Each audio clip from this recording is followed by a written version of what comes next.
Welcome back to another episode of Hot Mess Espresso, guys. We are in the brand new studio and we are kicking off more guests and all of that good stuff with my buddy Clay. How the hell are you? Surviving. Surviving. Felt, felt. I'm very, very glad that the month of July is over for sure. I'll be glad when So, this year is over. that too. That too. Okay, so we've known each other for a while, probably like a little over a year, I would say. Year, Um, year and a half, something like that. Yeah, something like that. So your story kind of stood out to me just as like I've learned about you over time, obviously, like when we were doing calls and stuff like that. So I really wanted to bring you on because I felt like something about your story could relate to people. So want to just dive into it? Let's do it. Let's do it.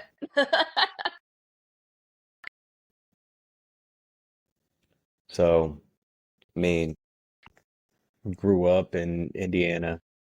Lost my mom hmm at 16. Lost my mom to 16 to cancer. Uh, Probably about 2 weeks, 3 weeks after we buried my mom, my father and I got into an argument, and he said, "I don't want to be responsible for you," and he kicked me out of the house. I was designated homeless for a couple weeks. My mom's sister found out about it, and she adopted me. So my aunt became my mom when I was 16 years old. Uh, Finished up high school in Ohio, just outside of Columbus, which is very difficult when you're growing up a Michigan fan. Um, Oh, I don't know anything about like college football or anything like that. I just know there's a huge rivalry between Michigan and Ohio, and it is brutal. yeah, it really is. Um, so again, try living in that area and being a Michigan fan. It's not pleasant, but I'm sure. graduated graduated high school, had my first son at the age of 21. Um, Got in some trouble, relocated to Cincinnati, and I've been in the Cincinnati area since 2005. This is Okay. the this is the place I've lived the longest my entire life. Okay. So, So I want to kind of like circle back to the adoption. How did that, obviously that affected you, I'm gonna guess in a more positive way, just because you were like older and it was family. But overall, how did that affect you? Know it, uh, especially with it being family and, all the complications with your dad and stuff like that. um, honestly, I think it maybe in the long run it helped in a positive way, but at the time, especially being in the mid-teens, Right. um, and the fact that my father wanted to keep my sister and didn't want me around, um, that really hurt. And then I also, because my mom had been there for my adopted mom so much through everything that my adopted mom went through in her life, I felt like it wasn't out of love for me. It was more out of obligation to my mom and my mom's memory. Yeah. I So, I think that's an important point to make. I know that there's a lot of opinions around adoption, and I think that's, I'm trying to find the words here. I think that's a good, it's something that we need to talk about more. So I'm really glad mhm. that you're opening up about this, especially Oh yeah, just being so frank about it. yeah. I mean, at the end of the day, it is what it is. It happened, and hmm I can't change it. The only thing I can do is try to learn and understand it and grow from it. Right. Um, and I felt like a burden. I really hmm did because my sisters, her daughters, they were already grown out of the house and had their own, My oldest sister has 3 kids, and my middle sister has 2 kids. So they were Hmm. grown out of the house and everything, and then here I come, middle teenage years. I just literally got my junior and senior year of high school left, and she'd never raised a boy. I was the only boy in the family. And teenagers are hard. And then you add on the fact that I just lost my mom. Hmm. Everything else I had went through, plus there were other issues that I didn't talk about probably till 10, 15 years later. Hmm. And one of those is, I was very angry because yeah, I did lose my mom, but I was also, this is me admitting it publicly, like only 3 people in my life know about this. Are you sure you want to go there then? Yeah. Okay. Just, I Um, gotta double check. You know that. no, I understand and I appreciate that, but I was a survivor of sexual assault by a friend of the family from the ages of 12 to 14. And then immediately after that, my mom is diagnosed with cancer and I lose her. So, um,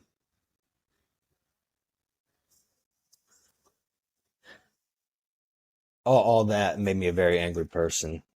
Yeah, absolutely. And then, you factor in uh, moving to a new area, leaving everything I had ever known behind, trying to fit in with a new group of friends and everything. I did a lot of dumb stuff. Right. No, I absolutely none of that seems out of character or out of pocket, especially with everything you went through. And I'm genuinely sorry you went through all of that. And I know sorry doesn't, never really means much, but you know, from from one super empathetic person to another, like, mm, Right. you Um, know, but up until now, like 2 exes and my mom and maybe one other person knew that. um, Um, like not even my baby sister knows. And when he passed away 2 or 3 years ago, my baby sister called me. Was like, "Oh, he passed away." Da da da da. And I'm not going to say his name. no, he doesn't But I deserve was, that recognition. and I was like, "Oh, okay." And then I asked my mom, I'm like, "Did you tell her?" And she was like, "No, I didn't. That just stays between you and me." I was like, "Okay," because she's telling me I need to um, reach out to his mom and his sister, and I'm like, "Nah." She's like, "No, no." Like No, my sister tagged me in the post on Facebook and everything, and then his mom ended up reaching out to me, and I just ignored it, and blocked her, yeah, you have to just protect your because peace. protect my peace, one, and number two, again, even though he did that to me, I don't want his family to think, which is just how I am. Like I don't want I don't want to be the cause for somebody having negative feelings toward another person. If that makes sense. Yeah, there's a lot of complicated feelings when it comes to finding out a family member did that. Like Yeah. obviously their first thought is no, he didn't. But we're finding unfortunately more and more through people's stories that um just about anybody is capable of that. Because people you would think would never are some of the worst perpetrators of that. It's beyond disgusting, for sure. I'm trying to keep it like PG-ish because I don't want to go on like a huge rant on my full opinion on it because we'll be here for Right. hours and I might get shut down. So, but obviously with all of that trauma before you're even 18, how do you feel like that um kind of shaped you as a person now?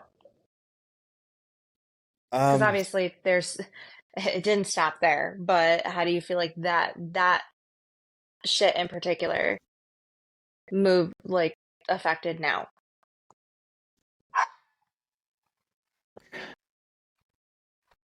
Especially the time period. Because of where I was, Indiana, very ultra super conservative.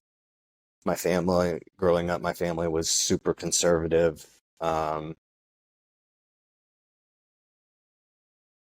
It made me shut down emotionally. I didn't talk and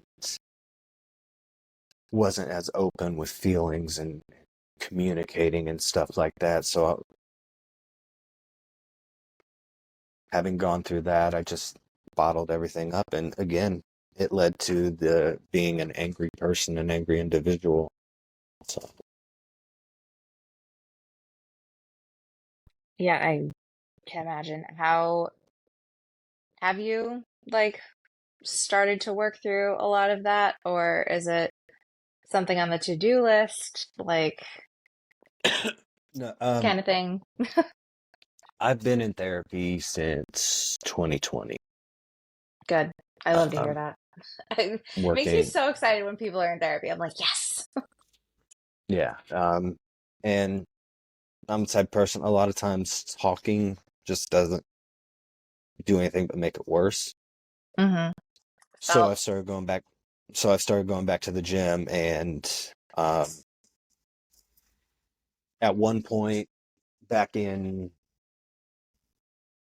2016, 2017, it was before I started therapy. I actually became a bouncer at a nightclub just so I could legally lay hands on people. Not the healthiest coping mechanism, but we're gonna let it slide. I never said it was healthy. Just said it was fun. I feel that. I feel like a lot of people that are bouncers are just like, I just want to be able to like literally throw somebody out of a bar and not get in trouble for it.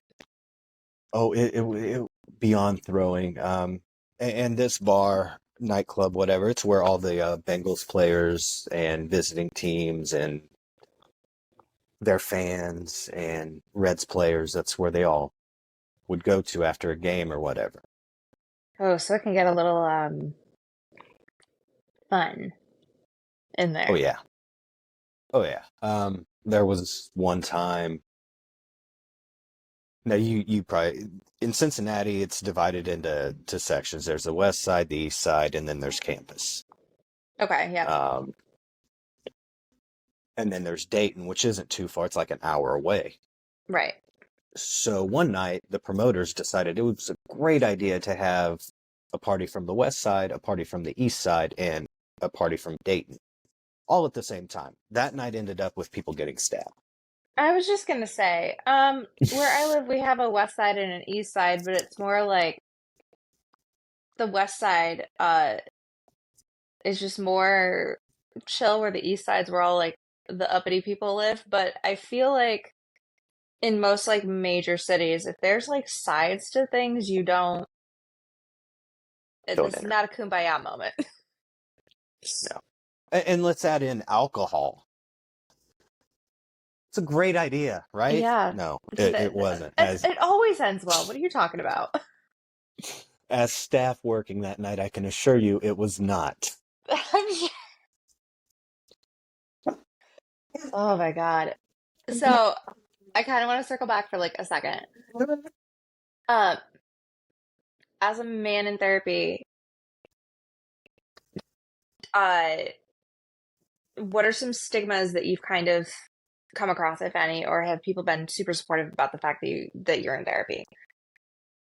Everybody that I talk to and everybody's opinion that matters to me has been very Also valid. supportive. Good. Um, if you have something negative to say about how I heal and what I'm doing, then I don't have time for you and you can get the fuck out of my life. We love that. Um, so with all of that being said and done, with everything you've been through, what are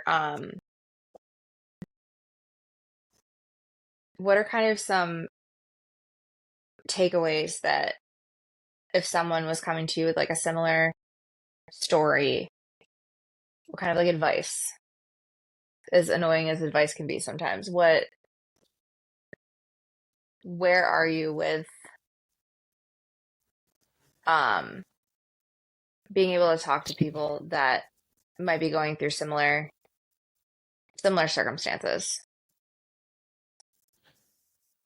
Like looking Nobody's back, what do healing. you feel like you would have wanted to do differently?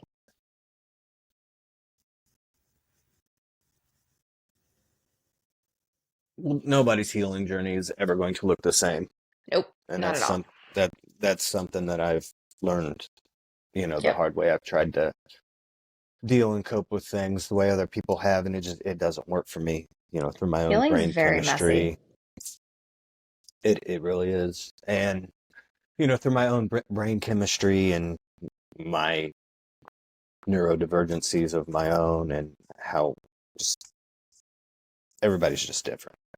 Um, Hmm.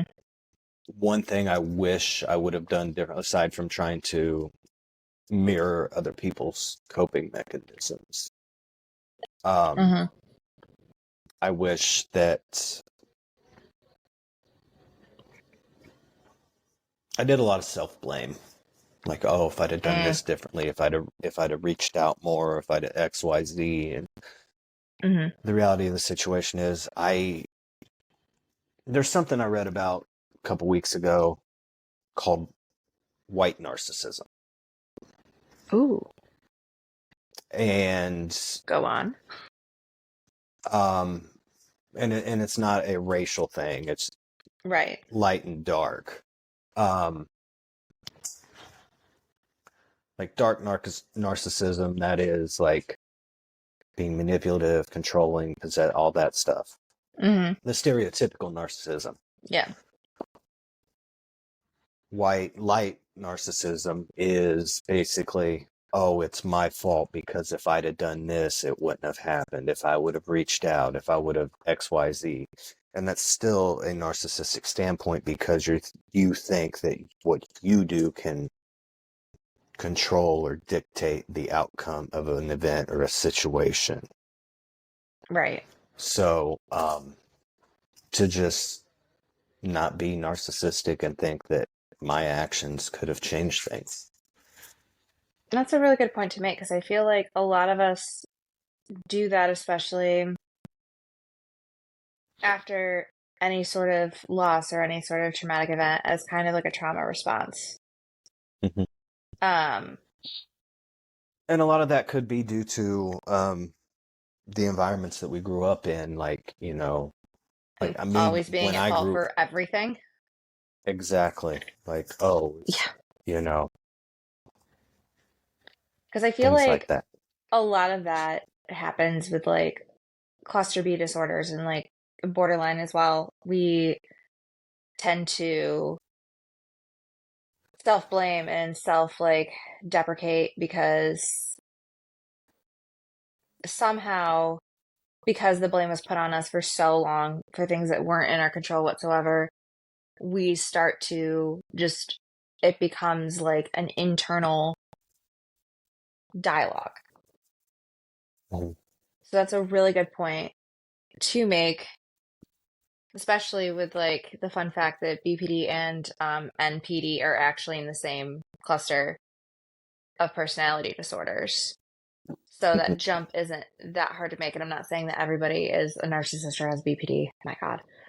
But it's definitely a good point to make. I think we just think it's like a natural, like, regrets almost kind of situation. Like, Mhm. somehow we could have prevented the absolute inevitable that had nothing to do with us. Yeah, and like it's one of those fine line things, in my opinion. Very fine Like line. That is like the hair on microscopic a almost. raccoon's ass thin. But it's having the regrets and like, oh, I wish I'd have done this differently. That's fine. oh, if I'd have done this differently, then XYZ wouldn't have happened. That's not okay. Because A, that's putting a lot of pressure on yourself. Hmm. And B, that is, for lack of a better term, thinking that you're God and your actions can affect the outcome of a bigger picture. Yeah. And I don't think people intentionally think that. I just think because it's human nature to just be like, oh, if I had done this, this would act differently, or this would have happened differently. Like, if this had happened sooner, then this wouldn't have happened. Um, Yeah. and it's kind of a hard pill to swallow to just kind of sit back and go, this was the way it was supposed to happen. Right. And especially because it's human nature to always want to be in control. And I mean, these people that are super go with the flow, I don't know how they do it. And I just twitch when I think about it. But, you know, Hmm. it's just human nature to want to be in control of a situation. So when things are so out of our control, we just sit there and we're like, well, if I had, like, you just kind of try to come up with ways that if you were able to control it, this is how it would have played out. And sometimes we just have to take a step back and go, there's not there's not fuck all I could have done to fix it. But that's also a Hmm. really hard pill to swallow. That's a very hard pill to swallow. Hmm. It's like the podcast I shared with you when I was talking about my best friend, my brother. Hmm. Um, it wasn't until I listened to that episode and went through recording with them um, that I actually stopped blaming myself because they were like, toward the end of the episode, they're like, listen, there's nothing you could have done, blah, blah, blah, blah, You blah. know, You cannot blame yourself. And I saw it and I thought about it and I'm like, they're right. And it's like, I think a lot of times beat myself up over things that I have no control over that I can't change because it's easier than moving on. yeah, because to be completely honest, from what I know of the situation and all of that, I don't think reaching out or picking up that phone would have changed the outcome. In my heart, I don't think it would have either. It Hmm. just, maybe it's the regret that I didn't get to have that final conversation with him. There is that, but I think even if you had picked up the phone, and I feel like the trauma from that would have actually been worse had you picked up the phone or reached out, because then you would have really felt like you tried your best and it still wasn't good enough kind of thing. And, Probably. I feel like not that one version of trauma is worse than the other, but it's just another perspective to look at it that way as well. But I'm glad you're no longer blaming yourself because I cannot imagine the mental taxation that took for as long as it did. Yeah. It was about a year and a half of blaming myself, Yeah. honestly. And that again goes back to the light narcissism. Yep. Yeah. So You unfortunately would not have been able to change a damn thing, and it's a horrible outcome overall.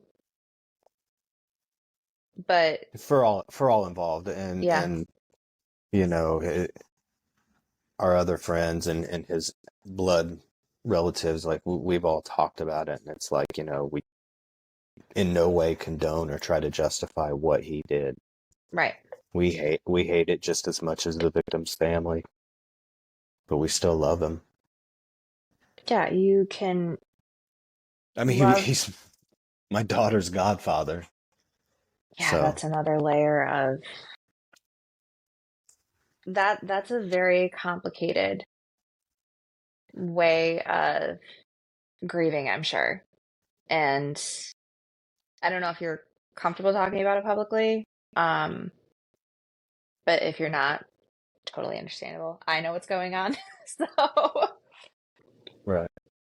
um, but yeah, I mean, especially when it's layered grief. Like you love the person for who they were, but what they did is so like, Out of character. yeah, out of character and tragic and heinous, basically. So you have Hmm. two layers of grieving the person that you thought you knew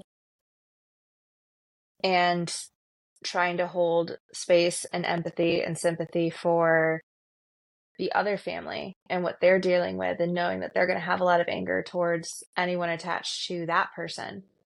That's a lot of layers. That's a lot of Hmm. layers.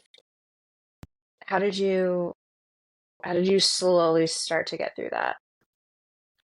Or Um, I mean, I know you're still getting through it because again, grief is not linear and it doesn't have a timeline, but Honestly, it was doing the first degree podcast hmm helped. Um,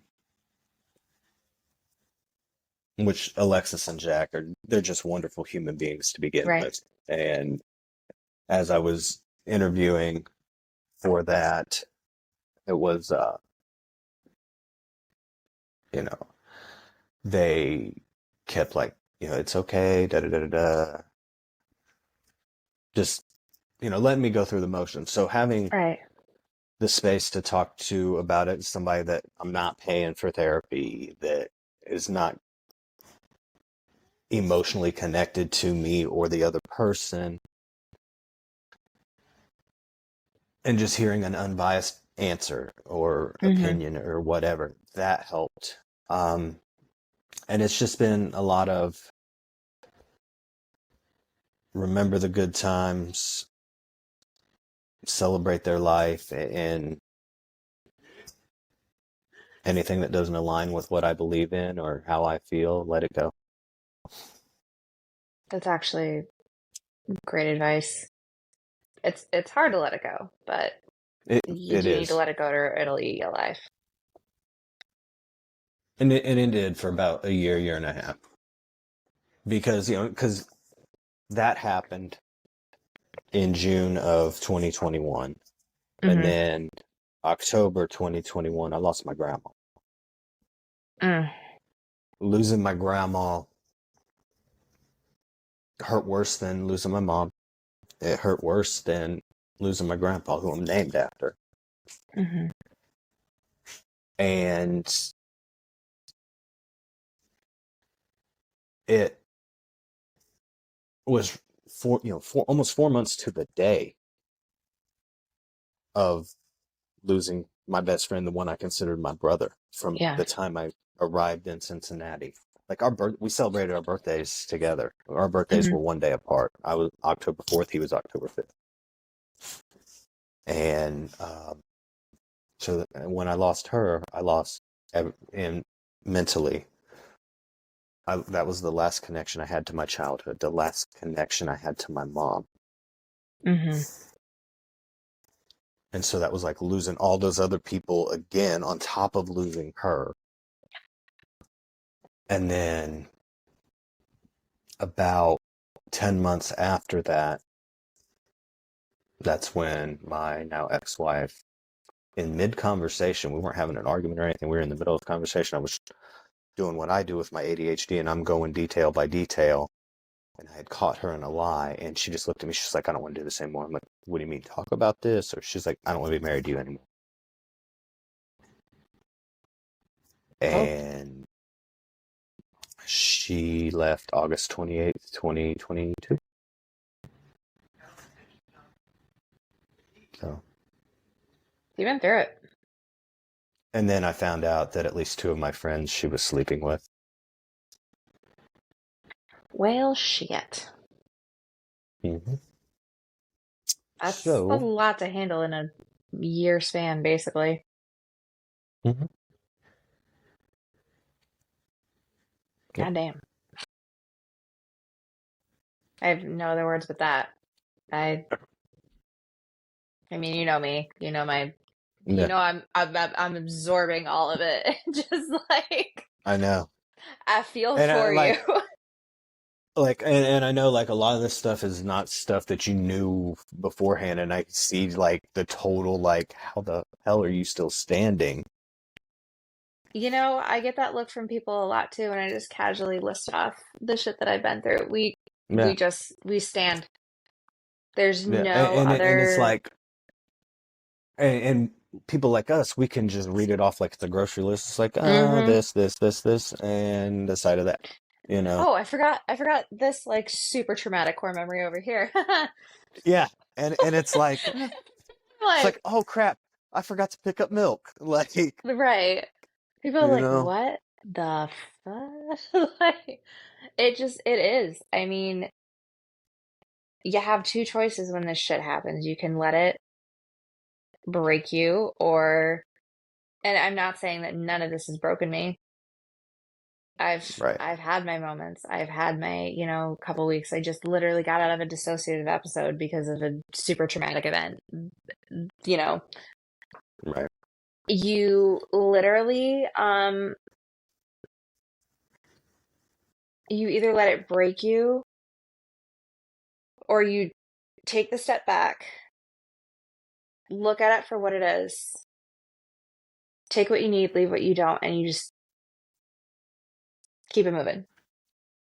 And Hmm. that sounds so callous and easy to do, but it's not.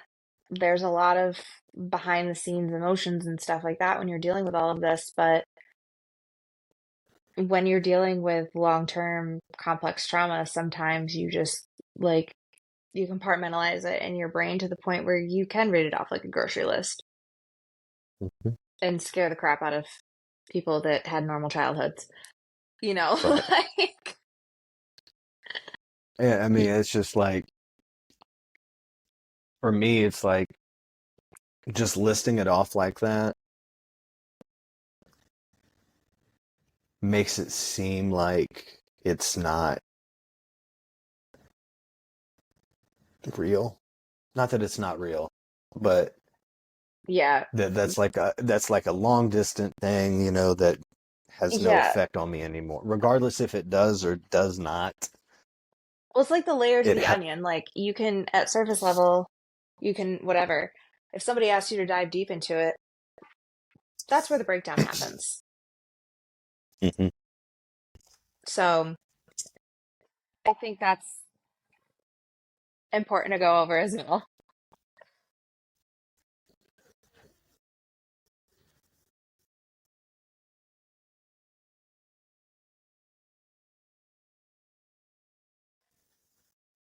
So she's so cranky today. I don't know if you can hear her, but she is beyond cranky.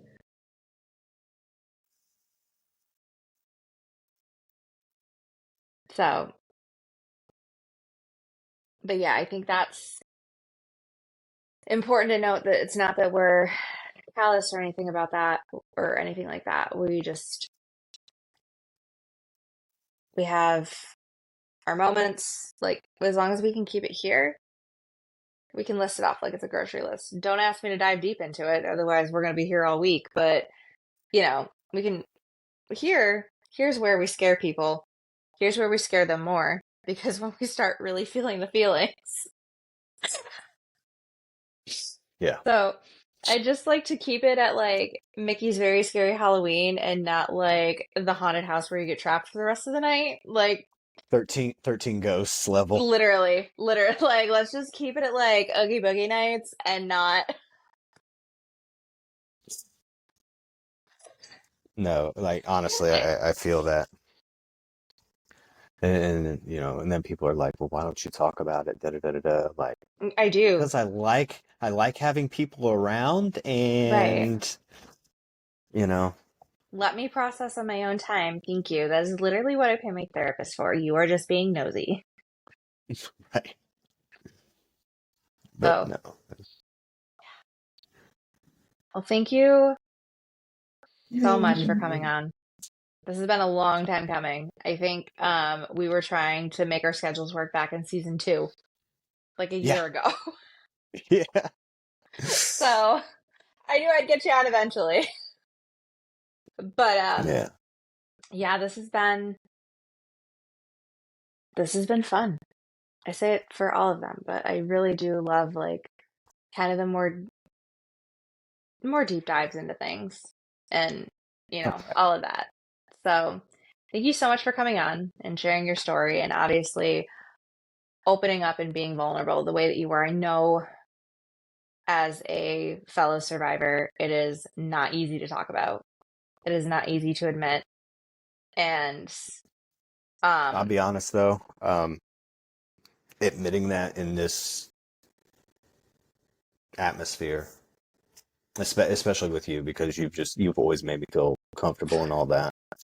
aw, Um, it felt like, I know it sounds so cliche, but it feels like a weight has been lifted. Like I feel like I can sit up taller now and stick my gonna chest make you out a little cry, more, you damn know? it. I'm not trying to, but I'm I just know, saying but like that means a lot that you trusted me and my space enough to open up like that and now like you've released that. You're gonna be tired for the rest of the day. I can promise you that one.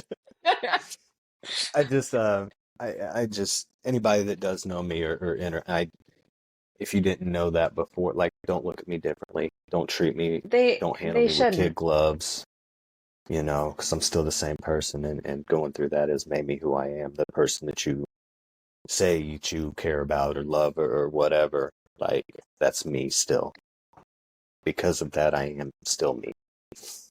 It made Exactly. me me. It I'm sure it has contributed to a lot both positively and negatively.